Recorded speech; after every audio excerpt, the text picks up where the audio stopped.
So on our last episode of After Comics, we reviewed the DC Giants from 1960 to 1964. And there they are, back all snug in their Mylars. And Mylars always make a book look better. And I'm going to be talking about that story in just a moment. But right now, as promised, we're going to start with the DC 80-page Giants that started in 1964. First one, number one, was supposed to be Superman Annual 9. They decided just to go ahead and make a series of it. So I'm going to rifle through these. They did these with the first 15 issues. They're known as the 80-page Giant. Beautiful. Beautiful books. I just love these books.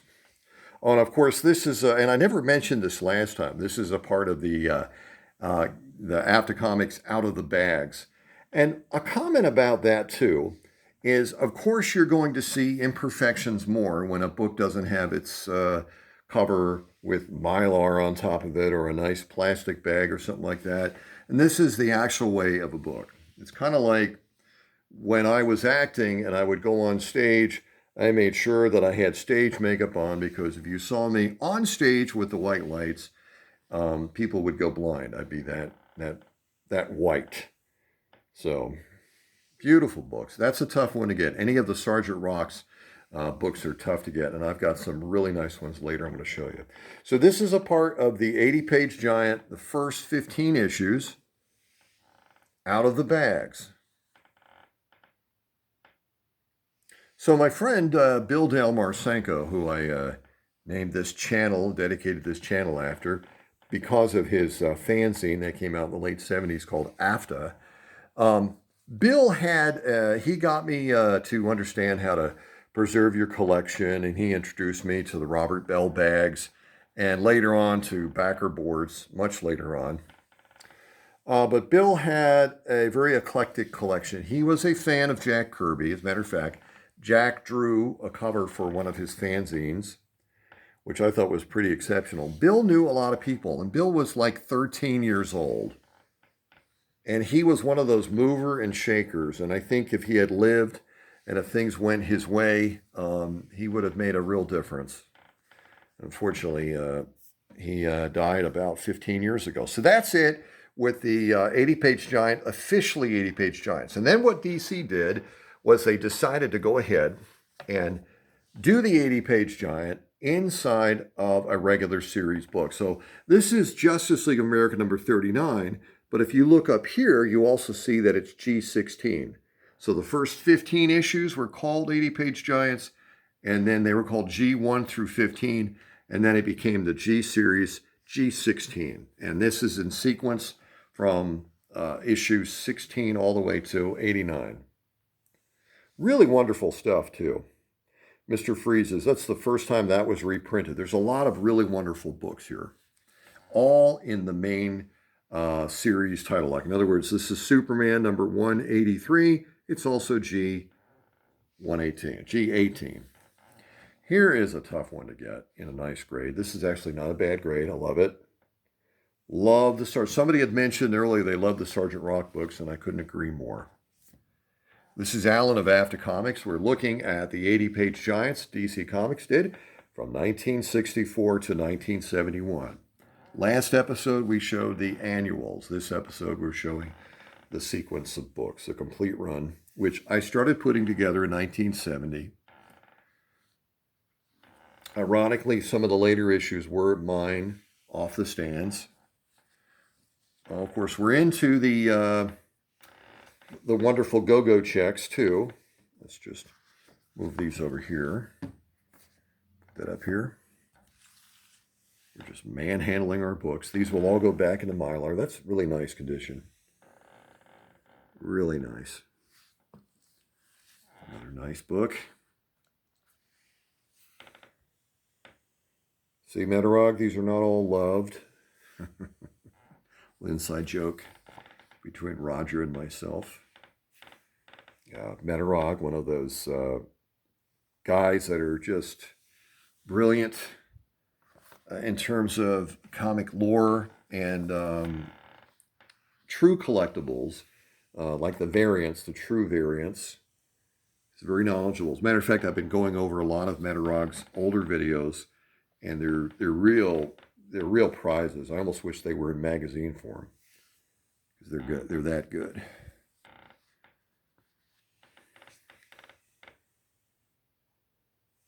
So Bill Del Marcinko, aka AFTA, good friend of mine, met him in '72 when I was 11 years old, and I had been collecting comics for a couple of years at that point.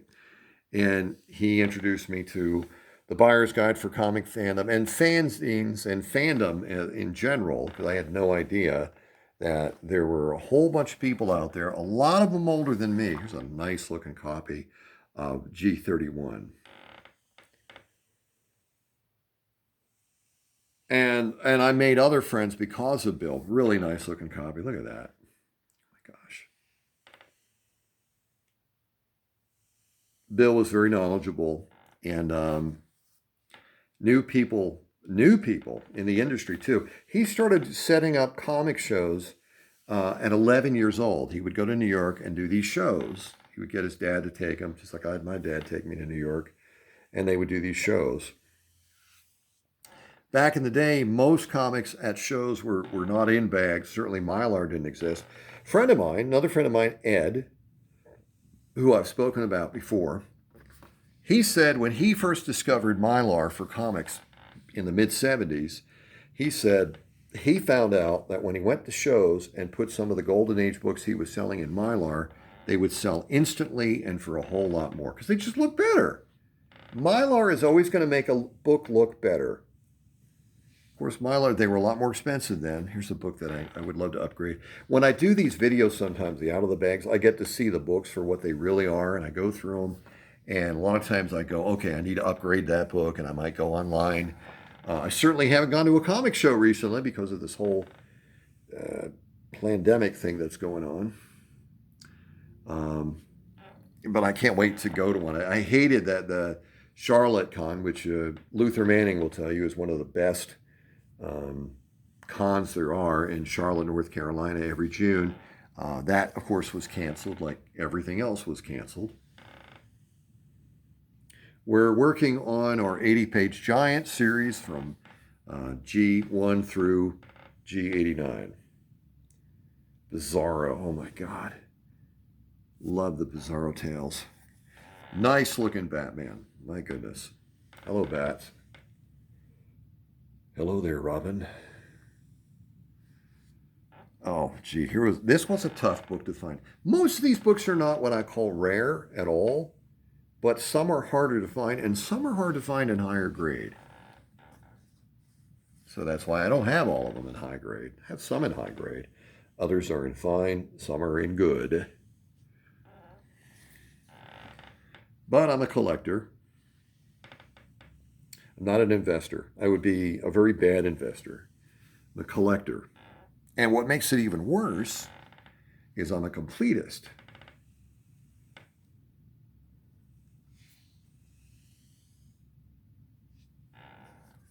And once I start a run of books, I've got to finish them. And sometimes that's easy, you know, when it's a run of 30 books. Sometimes when the books start in the 50s, a la Jimmy Olsen, or a set that I'm trying to complete, including the first issue, is Superboy, which got started in 1949. Here's a book I've ordered an upgrade on. So this gets the film. I was kind of hoping to get it before this came in, but this is going to be in my dollar box when I do my next show. And I don't know when that's going to be. Hopefully I'll do it soon.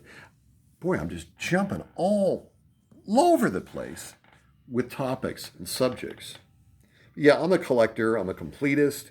Been a collector since 1970. I started at Christmas of 70. I was reading for about a year and a half or 2 years before that, but that was the love. It's kind of like the way I look at my relationship with comics is the way I look at my relationship with my wife. She's not in the house right now. She's not hearing this. But we were friends first. We were friends. I really liked her. I was dating someone else. She was dating someone else. And then a year went by and I met back up with her and it just hit me. And I mean, I was just smitten. And of course, all women are smitten with me, what can I say? But in my mind, anyway. But we dated. We were friends first, and then we dated, and then we got married. And that's kind of how I am with my comics. Oh, this is interesting. I want to share something with you. So this was a book I picked up years ago. Just beautiful condition book. And it came with this certificate as part of the Northland collection. The book was graded very fine, way before CGC. I don't know when this was. 96, I guess, is when I got it. Okay. It's not way before CGC, a few years before CGC, but just a beautiful book. Gorgeous. Okay, thank you, Sergeant Rock. Gorgeous. But I look at my comics the way I looked at my marriage. I was a reader first. I mean, I was a reader. And then slowly became a collector. And I never looked back. Never looked back. And we have been together ever since. Boy, I'm sick. Comparing comic collecting to marriage. Yes, but at least I know I'm sick. It's one thing not realizing that you're a collector and there's something not quite right with you. Let's face it, for those of us that have wives, they know it. They know we're not right. But they also realize that comics are our mistress, and they'd rather have that in competition than the real thing. Believe me.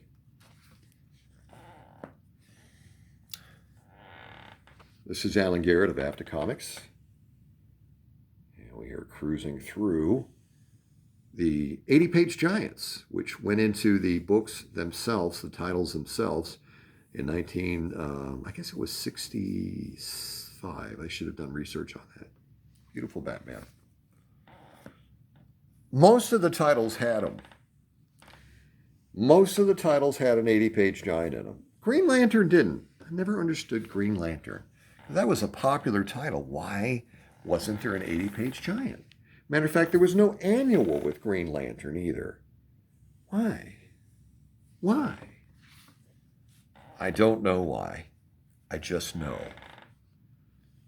Alan Garrett with After Comics on the 4th of July. Yay. So my friend Bill Dale Marcinko, I started telling a story about that.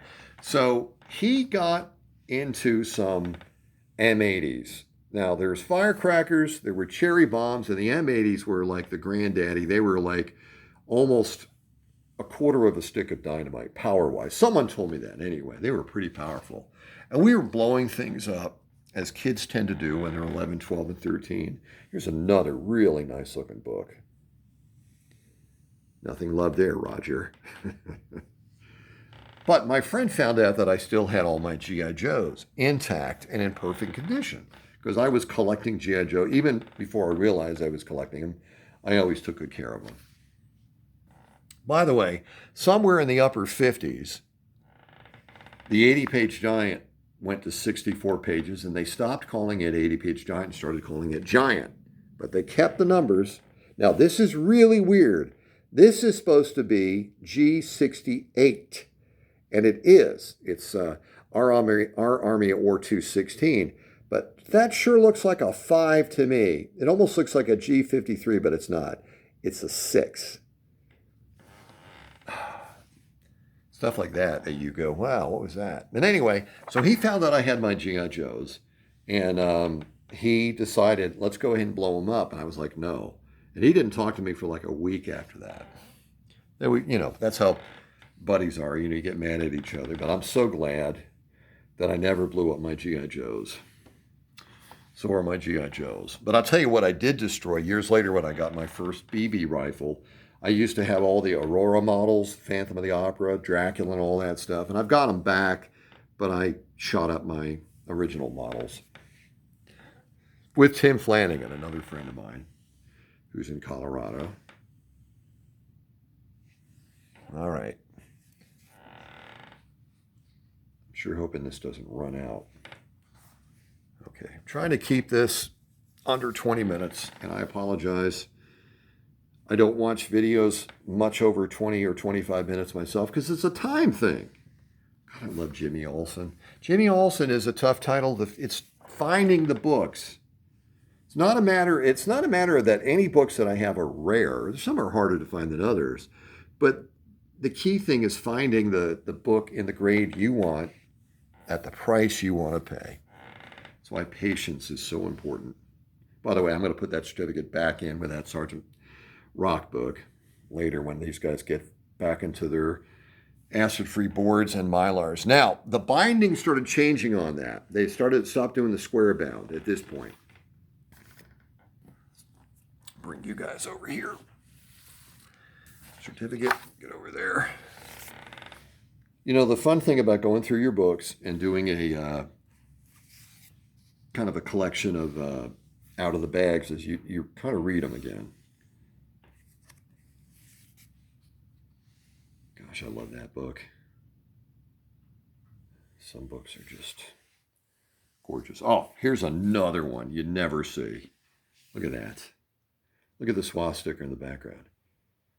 Here are the reasons that men have fought and bled and died. Gotta love Sergeant Rock. He was a man's man, to be sure. I was made a comment the other day. I was on the video website of Reggie Collects. Really good, guys, really good. Smart guy, and he's a bodybuilder. Well, I told him I lift weights, and I do lift weights.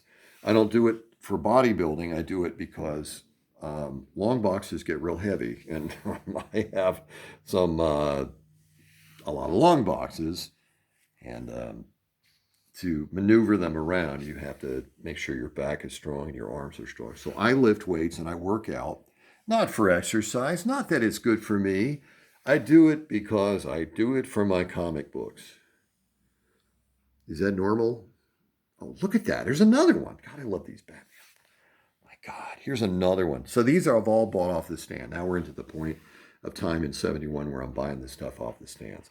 I'm coming up on one that I didn't buy off the stands, and that was Lois Lane. Tougher one to find. Not impossible. Oh my God, I bought this in Toms River, New Jersey. Oh my God. And the final series of the Giants. This is G89. Come on, focus. Thank you. Justice League of America, number 93. Now, when I'm done with this, I'll put them in my box. And you can see what I do is I kind of do a cover for every one of these so I know what's in that box. And then I use Scotch packing tape. That stuff just never gives away. It'll be there 100 years from now.